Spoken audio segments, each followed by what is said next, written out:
All right, in today's Math in the News, we are fortunate enough to actually have somebody with us, not in studio, but just as good. We've got Mike McCarthy, and Mike, thank you for being here. You are celebrating our 20th year on air this year, with us this year. So thank you, Mike, for being here with us this afternoon. Thank you for having me. Congratulations. Thank you. Now, the reason I've got you in here, and it just happened to be that today is day one of the Major League Baseball playoffs, and it starts with the wild card game today. And you're here because you are part of a Major League Baseball organization, and we first got acquainted with each other at CSUB, Cal State University, Bakersfield. And let's go over a little bit of your background, if you don't mind. And we've got some photos up here. The photo on the far right, is that the ballpark in Rochester, New York? I'm unable to see it actually on the screen right now. Oh, yeah, there you go. So, yeah, the one on the right is going to be in St. Paul, Minnesota. That's the AAA affiliate for the Minnesota Twins, who I work for. Oh, so that's the AAA one.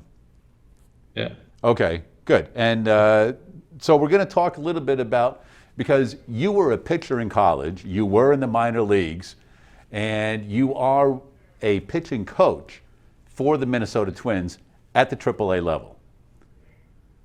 That's correct. Yeah, I was a former Roadrunner. I got drafted by the Boston Red Sox, who are playing tonight, and then I became a coach after 7 years of playing in the minor leagues. All right, so let's take a look at some of the stuff you've got here, because here you've got, so your biology degree, and you're working on another sports science degree at the same time, right? Yeah, so I got my BS in biology, I did my MBA, and then I'm working on a master's degree in human and sports science. All right, so that's a little bit of background, and you've got your Twins uniform on there, and nice to say that you are, because you've been in baseball now for how many years? This is going to be my 11th season with professional baseball. That's quite a long time, 11 years, and I'm sure you're looking forward to the next 11 as well, right? Absolutely. All right. The more the merrier. Give me a long career, hopefully. Well, you are our resident expert on how a baseball works, all right?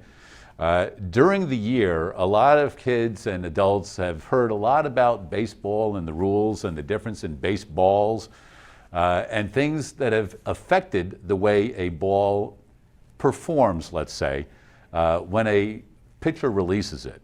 So can you go over a little bit here about the different pitch types? And I see that you've got some major league players with some of their favorite pitches, let's say. Yeah, there are four major pitch types in baseball. You have the fastball, a changeup, a slider, and a curveball. And you can see in the top right, when I was a kid, that was the baseball that we used to try to learn how to throw. Roger Clemens fastball, or Earl Hershiser slider. And now you can go on YouTube or all over the internet and find out how Trevor Bauer threw it, Zach Britton, anybody that you want to in that bottom right. So things have changed a little bit, and we've continued to see the progression of baseball and its technology for sure. Yeah, and I know that you've got the baseball labeled up there with different places to put your fingers and hands on there. And if I'm not mistaken, aren't there plastic balls even when we were growing up, wiffle balls, that you could get a lot of movement on these things, right? Absolutely. Yeah, you used to be able to use the holes in the ball and the different shapes of those holes to make the ball spin different ways and move much more drastically than we can with a baseball. When you were on the mound, was there something that you were the most comfortable throwing, that you, let's say you needed a strike and you knew you could deliver this at any time you needed to? Was there a favorite one that you had? I oftentimes went to my split finger fastball, which was a bit like a changeup. So it's got a little bit of depth to it and downward movement. And this oftentimes, when you need a strike, the hitter thinks you're going to throw a fastball. So you throwing that changeup with that split finger gives you an opportunity to add an element of surprise.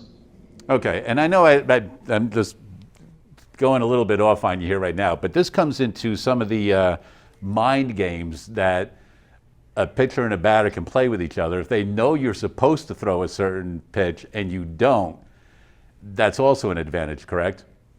Absolutely. And we use this regularly. We look at count-based data, so looking at whether somebody's ahead in the count or behind the count to create a strategic advantage on what we're going to throw. All right. Well, let's take a look at what influences ball flight.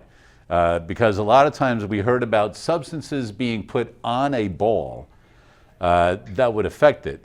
So you can talk a little bit about that, and also the graphic that you've got up here and how you can measure degrees with this.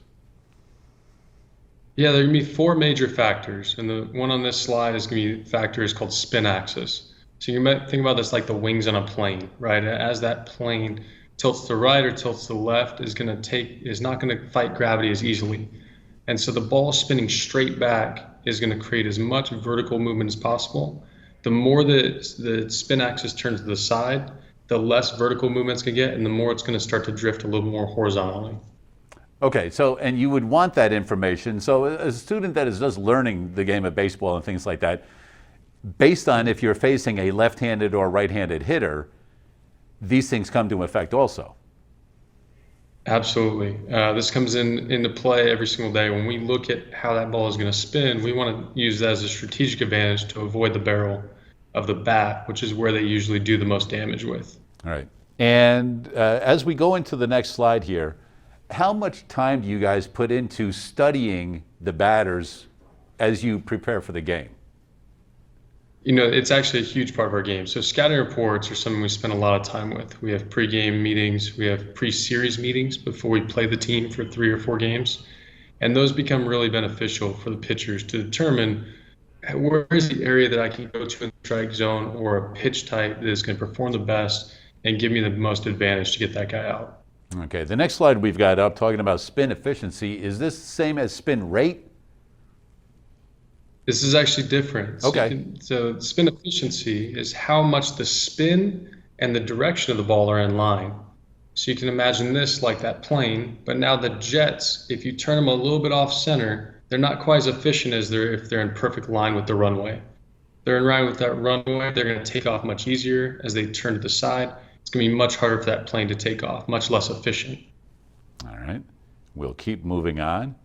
And velocity, this, because a lot of times if kids are watching a Major League Baseball game, they'll have up on the screen, how fast the velocity was of the baseball. And sometimes the announcers will talk about spin rate, and these are the big things. But a lot of times people think, well, the harder you throw, the faster you throw, the better you throw. But that isn't always the case, is it? That's true. So velocity is one of the third factor that we'll look at. And you can see on the right, we've got some of the major league averages, right? 50% would be 93 miles an hour. Top 10% is 96.6. So the velocities vary a lot in terms of a fastball. And then they also vary in terms of off-speed pitches. So the more you can slow that pitch down or create big speed change, that can create a big advantage for us. So the range, yeah. So the range that you've got. So what would you consider as you're getting players ready to move up to the major league level, and ideally you don't want all of your pitches to come out the same miles per hour. So is there an ideal that you guys are looking for, like 10 or 15, or how do you do that? Usually with starting pitchers, we see a 3 or 4 mile an hour layering. So the fastball being the fastest, usually your changeup or slider in the middle, and your curveball the slowest. Relievers generally are on 2 of those levels, usually like a fastball and a curveball, or fastball and slider. So more pitches, more speed differential means you go longer into the game. You can pitch against more batters and more handedness, strategic matchups. Now, one of the things, and I know you've referenced it a few times in this presentation, the ephus, because that is where it looks like it's floating up there, and it takes quite a bit of skill to have that land as a strike, and it's something rather unexpected for the batter. Absolutely. And ephus is going to fight gravity for a long time, so it's going to go up in the air, and then it's going to come back down with gravity. And so being able to control both at fighting gravity and then going with gravity is really difficult to do, and then putting enough spin on the ball to make it rotate in a way that you want it to land. Really challenging to do, and oftentimes they're not thrown very often, maybe 5 or 6 a game at the most. Well, I was going to say, you don't see it very often, and there are a lot of guys that won't even bother throwing those. Yeah. So we come up to spin rate now, which is a hot topic that a lot of broadcasters talk about during baseball games. Yeah, and spin rate oftentimes we look at as probably the 4th factor that we're going to look at. These are a bit in order, and the spin rate is going to move pretty quickly. This is revolutions per minute. The average ball flight time is only about 0.4 seconds. So you can imagine if I throw Major League average 2,256 revolutions per minute, if I narrow that down to 0.4 seconds, that's not that many rotations of the ball, maybe in the dozen to 20 range. And so that influence is a Magnus force, and that rotation, that spin rate, is going to cause the ball to deviate a little bit. But oftentimes those other factors are influencing the ball much more than the spin rate. All right, well, let's take a look at what you've got here with the spin. So if you can explain this a little bit, the graphic we're looking at. Yeah, so you can look at, there's 3 pitch types here, and we're looking at the orientation of the ball. So the fastball on the left, the top of the ball is going to spin backwards towards us. And so now the bottom of the ball is going to be moving faster than the ball itself because it is spinning and the ball is moving toward the target. So it's going to cause it to fight gravity or move upward a little bit. It doesn't actually move upward, but that's the perception for the hitter. The curveball, the top of the ball is going to be rotating down. And so it's going to be rotating in front of the ball or top spin. That's going to cause it to tumble really quickly. And then you have a slider, which is going to spin more like a bullet or like a football, where it's equal on both sides. So there's no top spin, there's no bottom spin, there's just nothing but side spin, and causes that to fall somewhere in the middle of those other 2 pitches. And is that the one where sometimes you'll hear people say in a cement mixer? Yeah. Okay. Absolutely. And I know that a lot of times they go, because when you're a bat, you've got a second, if that, to react to the ball. And people talk about how some batters can pick up the spin of the ball as it's being released. And that's what they're looking at right there, right? Yeah, and what's interesting about that is that oftentimes it's when we do ocular training, we look backward. Guys aren't picking it up out of hand, but they're actually struggling to pick it up in those first 8 to 10 feet.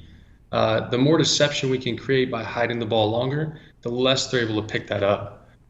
So when we look at things like skill acquisition of learning how to identify pitches, we see that coming out of body cues and then hand shape, whether I'm behind the ball or to the side of it. That's impacting how we're able to see that ball as well. All right, well, I know that you guys deal with a lot of numbers and we have a lot of data right here to look at. So if you want to briefly explain what we're looking at now.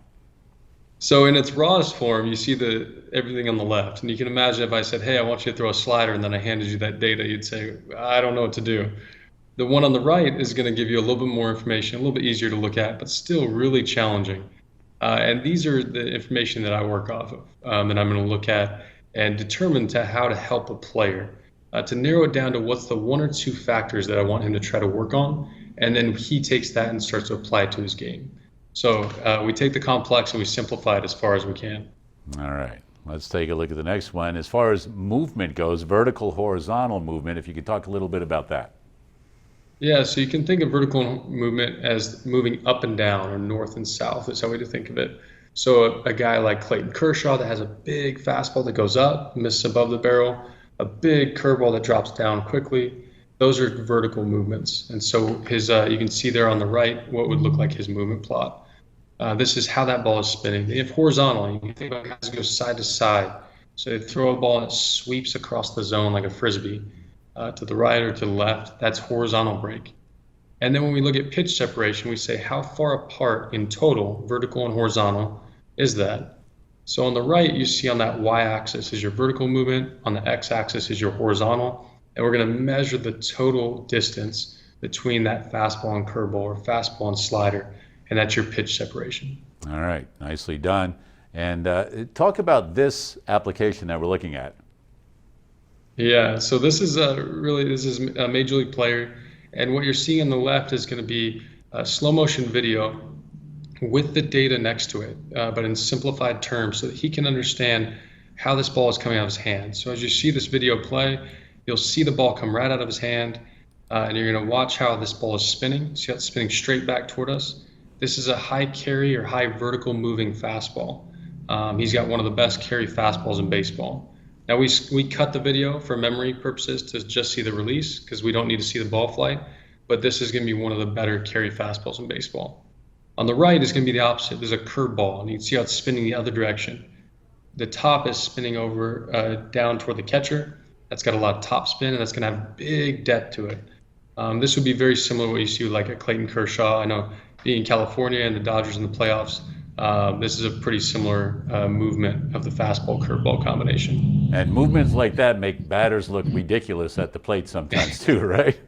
That's right. That's how you end up on Sports Center. All right, and what have we got here? All right, now we're going to look at that spin efficiency. So when we look at spin efficiency, that's again the engine relative to the direction of travel, right? So we look at those jet engines on the plane. If they're side to side a little bit, they're not as efficient. On the left, you're going to see where the player's hand doesn't quite come through evenly. His middle finger clips the ball first, and the pointer finger comes through second. This is going to cause a reduce in what's called vertical break or vertical movement. And that's in the, you'll see in the square on the left, a rectangle, in the bottom right where it says 12. 12 would fall right in that average range. So he's not creating unique movement. As we move to the second video on the right, you can see very similar spin rate, very similar velocities, but 93% efficiency this time, and 16.5 inches of vertical movement. I think I went back one right there. Let's take a look at this now. There you go. And you'll see the middle finger and pointer finger come through almost identical this time. Much more efficient in that regard. It's really hard to see, right? And these little details are the difference in whether guys create swings and misses or give up home runs, and then everywhere in between. Yeah, and that's pretty dramatic when you can see that in slow motion, exactly that movement on that ball. Right. And we use cameras like that are measuring at about 500 frames per second. And then we also have higher level cameras that can measure well over 1,000 frames per second. And they can give us a ton of fine details so that player can get immediate feedback and look at it right there on an iPad. Say, wow, okay, I see how my finger's coming off. I need to adjust my grip a little bit, shift the seam on the axis, change the efficiency. All right, we've got one more slide to look at here.